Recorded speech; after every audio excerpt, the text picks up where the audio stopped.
بسم اللہ الرحمن الرحیم نحمدہ ونصلی علی رسولہ الکریم اما بعد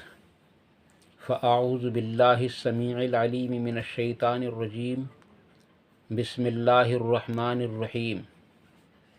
قال اللہ تبارک و تعالی فی کتاب الکریم ان اللہ وملائکتہ یصلون علی النبی یا ایہا الذین آمنوا صلوا علیہ وسلموا تسلیما اللہم صل علی محمد وعلی آل محمد کما صلیت علی ابراہیم وعلی آل ابراہیم انک حمید مجید اللہم بارک علی محمد وعلی آل محمد کما بارکت علی ابراہیم وعلی آل ابراہیم انک حمید مجید رب اشرح لی صدری ویسر لی امری واحلل عقدۃ من لسانی یفقہوا قولی ربنا آتنا من لدنک رحمۃ وہیئ لنا من امرنا رشدا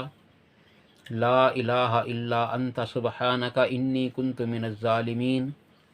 حسبنا اللہ ونعم الوکیل یا حی یا قیوم برحمتک استغیث لا حول ولا قوۃ الا باللہ العلی العظیم۔ عزیز دوستو، رمضان المبارک کا مہینہ چل رہا ہے اور اس مہینے کے تقریباً 2 ہفتے آج پورے ہو چکے ہیں اور آئندہ اس کے زیادہ سے زیادہ 2 ہی ہفتے باقی ہیں۔ عزیز دوستو، نبی اکرم صلی اللہ علیہ وسلم نے ایک رات کو تلاش کرنے کے لیے، اور وہ رات کون سی رات ہے، یعنی پہلے آپ یہ سمجھ لیجئے کہ اس کو تلاش کرنے کے لیے اس مہینے کے پہلے عشرے میں اعتکاف کیا، پھر دوسرے عشرے میں بھی اعتکاف کیا، لیکن جب دوسرا عشرہ گزر گیا تو نبی اکرم صلی اللہ علیہ وسلم نے لوگوں کو بتلایا کہ لوگوں، میں نے پہلے عشرے میں ایک رات کی تلاش کری جس کو شب قدر کہتے ہیں، میں نے اس کو اس میں نہ پایا، پھر دوسرے میں اعتکاف کیا تو اس میں بھی نہ پایا، لیکن اب مجھ کو بتلایا گیا ہے کہ جو یہ عشرہ آخر ہے، اس میں اللہ تبارک و تعالیٰ نے اس رات کو رکھا ہے، لہٰذا جو لوگ میرے ساتھ اعتکاف میں بیٹھنا چاہیں، اعتکاف کرنا چاہیں تو وہ میرے ساتھ اعتکاف کریں۔ عزیز دوستو، یہ حدیث جو ہے سنن ابو داؤد میں بھی ہے، اس کے علاوہ مشکوٰۃ المصابیح میں اور بخاری مسلم میں دونوں کے اندر یہ حدیث پائی جاتی ہے۔ اب وہ رات کون سی ہے جس رات کی تلاش میں اللہ کے نبی صلی اللہ علیہ وسلم نے پہلے عشرے میں بھی اور دوسرے عشرے میں بھی اعتکاف کیا، لیکن تیسرے عشرے میں اس کی خبر دی گئی کہ اس عشرے میں وہ رات مل جائے گی آپ کو۔ وہ رات ہے عزیز دوستو لیلۃ القدر۔ عزیز دوستو، لیلۃ القدر قرآن کریم کے اندر آپ نے ایک صورت بھی دیکھی ہوگی جو پارہ نمبر 30 کے اندر ہے، اور اس میں تقریباً 5 آیات ہیں۔ اس میں اللہ تبارک و تعالیٰ نے شب قدر کی فضیلت کو بیان فرمایا، اور اس میں اللہ رب العالمین نے ارشاد فرمایا کہ بے شک یہ جو نازل کیا گیا ہے، جس سے مراد قرآن کریم ہے، یہ جو نازل کیا گیا ہے،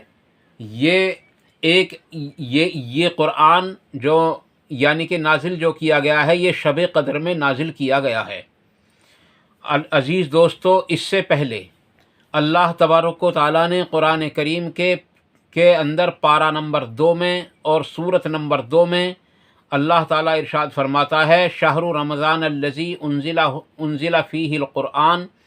کہ بلا شبہ رمضان المبارک کا وہ مہینہ ہے جس میں قرآن کریم کو نازل کیا گیا۔ ھدی للناس، یعنی تمام انسانوں کی ہدایت اس کے اندر موجود ہے، وبینات من الہدی والفرقان، بلا شبہ اس میں نور ہے، ہدایت ہے، اور یہ فرق کر دینے والی کتاب ہے جو کفر اور اسلام کے اندر، اچھے اور برے کے اندر، حق اور باطل کے اندر، تمام چیزوں کے اندر فرق کر دینے والی کتاب ہے۔ عزیز دوستو، اسی طریقے سے قرآن کریم کے اندر ایک جگہ اور بھی تقریباً 4 یا 5 آیات ہیں جن میں اللہ تبارک و تعالیٰ نے اس رات کو شب مبارک کے نام سے، یعنی لیلۃ المبارکہ کے نام سے جو ہے ہم لوگوں کو اس کا پتہ بتایا ہے۔ عزیز دوستو، لیکن کیونکہ اس کی تفصیلی ویڈیو انشاءاللہ تعالیٰ 3 یا 4 دن کے بعد آپ کے پاس پہنچ جائے گی، میں آپ کے سامنے اس میں صرف تمہیداً یہ بات عرض کر دینا چاہتا ہوں کہ اللہ تبارک و تعالیٰ نے اس رات کی بڑی فضیلت اور بڑی اہمیت رکھی ہے۔ اللہ تعالیٰ نے ایک سوالیہ انداز میں ارشاد فرمایا، وما ادراک ما لیلۃ القدر۔ یہ ایک سوال ہے کہ کیا تم جانتے ہو کہ وہ لیلۃ القدر کیا چیز ہے؟ اللہ نے قرآن کریم کے اندر بہت سارے سوالات کیے ہیں۔ کہیں قیامت کے بارے میں سوال کیا گیا، کہیں کسی اور چیز کے بارے میں، بہت سارے سوالات ہیں۔ جہاں آپ دیکھیں گے وما ادراکا، وہ یقیناً اللہ تبارک و تعالیٰ کی طرف سے ایک سوالیہ انداز میں آیت نازل ہونے والی ہے کہ کیا تم اس بات کو جانتے ہو؟ تو اسی طریقے سے جیسا کہ وما ادراک مل حطامہ، کہ کیا تم جانتے ہو کہ حطامہ کیا ہے؟ تو پھر اللہ تعالیٰ نے اس کا جواب دیا، نار اللہ الموقدۃ التی تطلع علی الافئدہ، کہ بلا شبہ وہ ایک ایسی آگ ہے جس کو اللہ تبارک و تعالیٰ نے بھڑکایا ہے۔ اسی طریقے سے وما ادراک ما القاریہ، تو اس میں اللہ تبارک تعالیٰ نے سوالیہ انداز میں اسی طریقے سے اور بھی بہت سارے مقامات پر یہ الفاظ جو ہے آپ کو قرآن کریم کے اندر مل جائے گا۔ تو یہاں بھی ایک الفاظ ہے وما ادراک، یعنی کہ اللہ تبارک تعالیٰ نے سوالیہ انداز میں ارشاد فرمایا، وما ادراک ما لیلۃ القدر، کیا تم جانتے ہو کہ یہ جو لیلۃ القدر ہے یہ کیا چیز ہے؟ پھر اللہ نے اس کا جواب خود ہی ارشاد فرما دیا، لیلۃ القدر خیر من الف شہر، یعنی بے شک یہ رات ایسی رات ہے کہ اگر کوئی اس میں عبادت کر لے،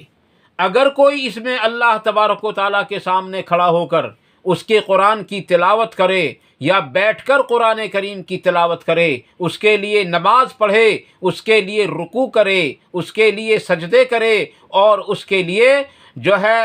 احادیث پڑھے اور اس کی رضا کے تمام کاموں کو انجام دے، تو اللہ تبارک تعالیٰ نے فرمایا کہ اس پوری رات میں اگر اس نے عبادت کر لی تو گویا اس نے 1000 مہینے تک مکمل عبادت کی۔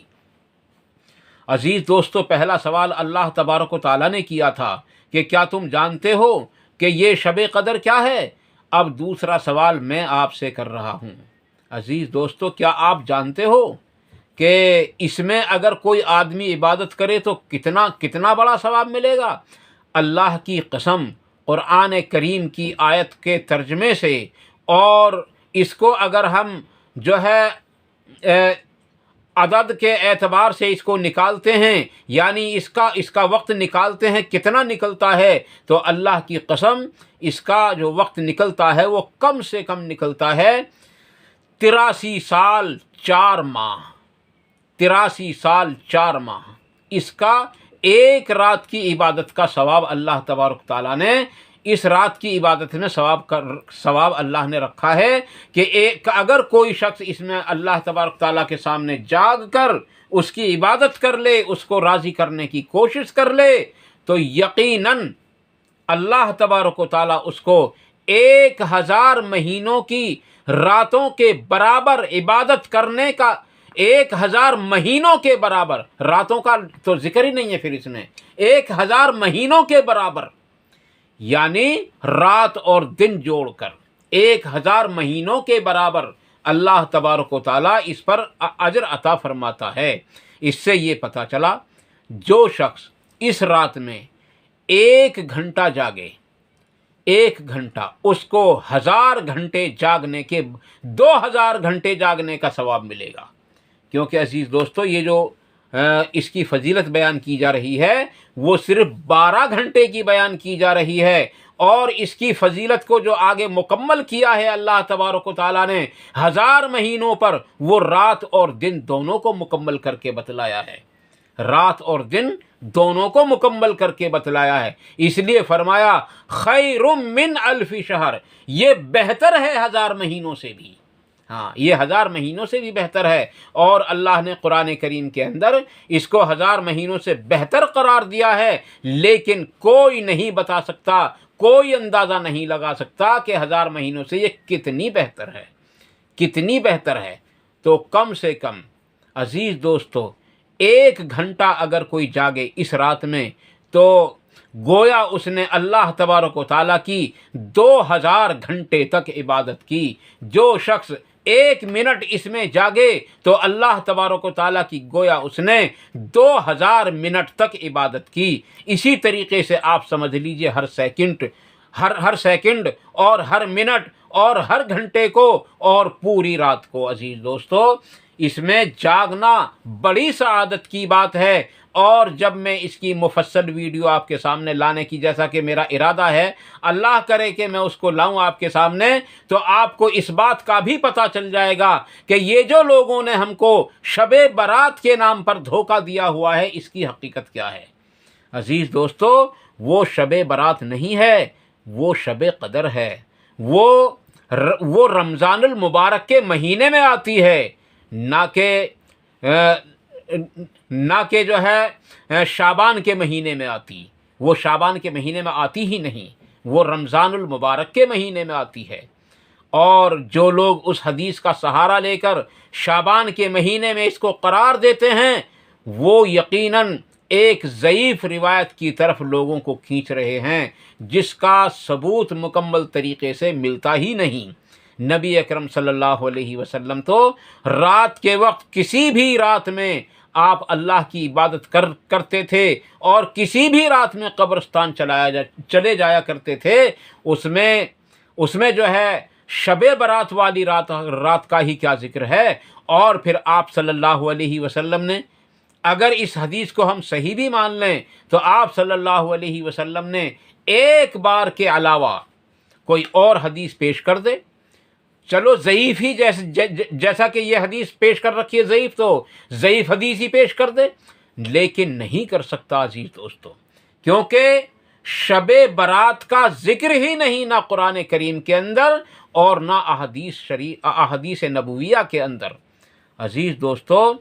نبی اکرم صلی اللہ علیہ وسلم کی اس ضعیف حدیث سے یہ پتہ چلتا، جو حضرت عائشہ صدیقہ رضی اللہ تعالیٰ عنہ سے منقول ہے، کہ آپ کو میں نے ایک رات اپنے بستر پر نہیں پایا، تو میں آپ کے پیچھے پیچھے چلی گئی اور جنت البقیع میں جا کر کے دیکھا تو آپ صلی اللہ علیہ وسلم وہاں موجود تھے، اور میں وہاں سے دوڑی ہوئی آئی تاکہ نبی صلی اللہ علیہ وسلم کو پتہ نہ چلے، لیکن میرا سانس پھول رہا تھا۔ پھر جب میرے پاس آئے تو عائشہ رضی اللہ عنہ سے پوچھا کہ عائشہ تیرا سانس کیسے پھول رہا ہے؟ تو حضرت عائشہ نے عرض کی یا رسول اللہ صلی اللہ علیہ وسلم، اگر میں جھوٹ بھی بتا دوں گی تو آپ کو وحی کے ذریعے آپ کو اس بات کا پتہ چل جائے گا، اس لیے میں آپ کے سامنے صحیح بات بتلائی دیتی ہوں۔ میں نے یہ سوچا کہ شاید آپ میری سوتنوں میں سے کسی کے پاس تشریف لے جا رہے ہیں، لیکن اصل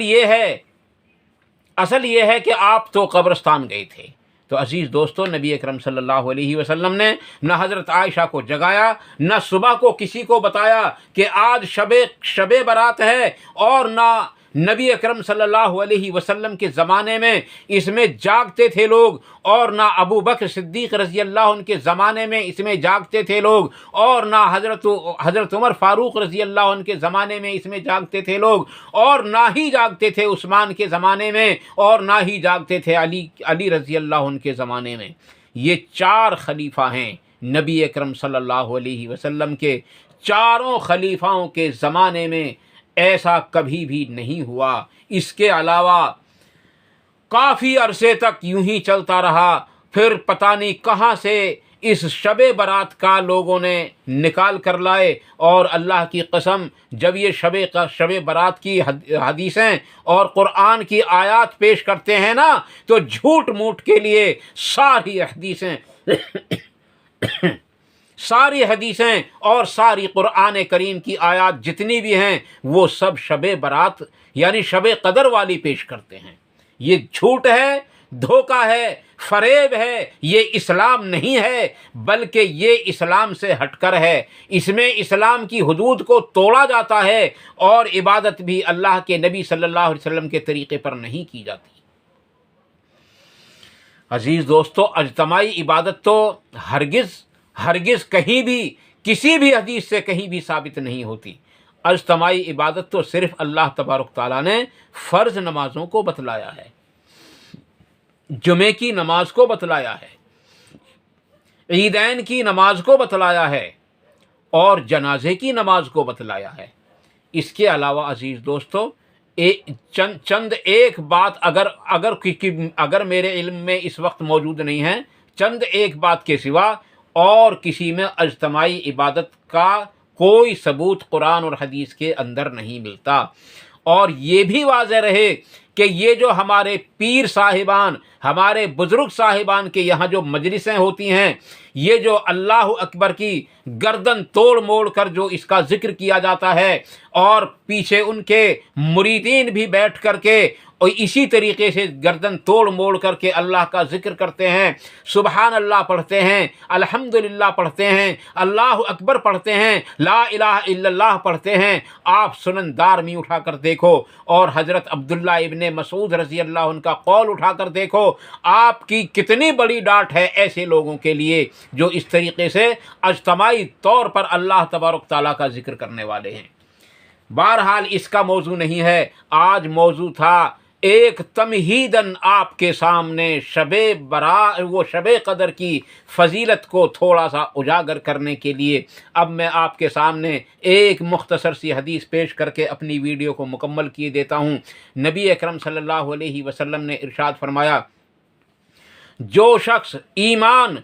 اور اللہ تبارک و تعالیٰ سے پورے مکمل یقین کے ساتھ ثواب کی نیت سے اللہ تبارک و تعالیٰ کے روزے رکھے، میں اس حدیث کو بھی مختصر کیے دیتا ہوں، پھر فرمایا اس کی راتوں میں قیام کرے، اور پھر فرمایا کہ شب قدر میں بھی اللہ تبارک و تعالیٰ کی عبادت کرے تو اس کے گزشتہ تمام کے تمام گناہ معاف کر دیے جاتے ہیں۔ عزیز دوستو، میں اسی پر اپنی ویڈیو کو بس کرتا ہوں۔ انشاءاللہ تعالیٰ آگے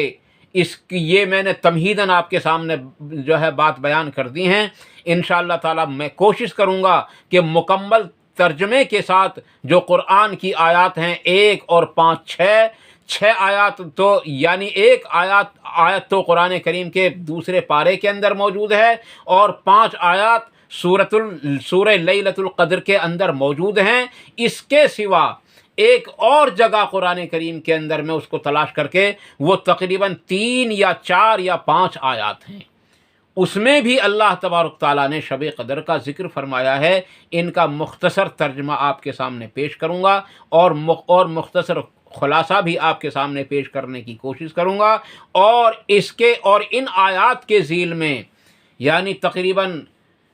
8-10 آیات کا مجموعہ ہوگا، اس کے ذیل میں جتنی احادیث ہیں ان کو بھی آپ کے سامنے لانے کی کوشش کروں گا انشاءاللہ تعالی۔ اللہ تعالیٰ سے دعا ہے کہ وہ ہم سب کو ان مختصر سی باتوں پر عمل کرنے کی توفیق عطا فرمائے، اور اگر کوئی جذبات میں نازیبا بات میری زبان سے نکل گئی ہو تو اللہ تعالیٰ اس کو معاف فرمائے، اور جو حق بات نکلی ہوں، قرآن سے ثابت ہوں، احادیث رسول سے صحیح ثابت ہوں، اللہ تعالیٰ ان کو ہمارے دلوں کے اندر راسخ فرمائے، ان پر عمل کرنا آسان فرمائے، ان پر عمل کرنے کی توفیق عطا فرمائے، ان پر عمل کرنے کے مکمل طریقے سے موقع عطا فرمائے، اور ان تمام باتوں کو دوسروں تک پہنچانے کی بھی توفیق عطا فرمائے۔ وآخر دعوانا ان الحمد للہ رب العالمین۔ سبحان ربک رب العزت عما یصفون وسلام علی المرسلین والحمد للہ رب العالمین برحمتک یا ارحم الراحمین۔ والسلام علیکم ورحمۃ اللہ تبارک و تعالی وبرکاتہ۔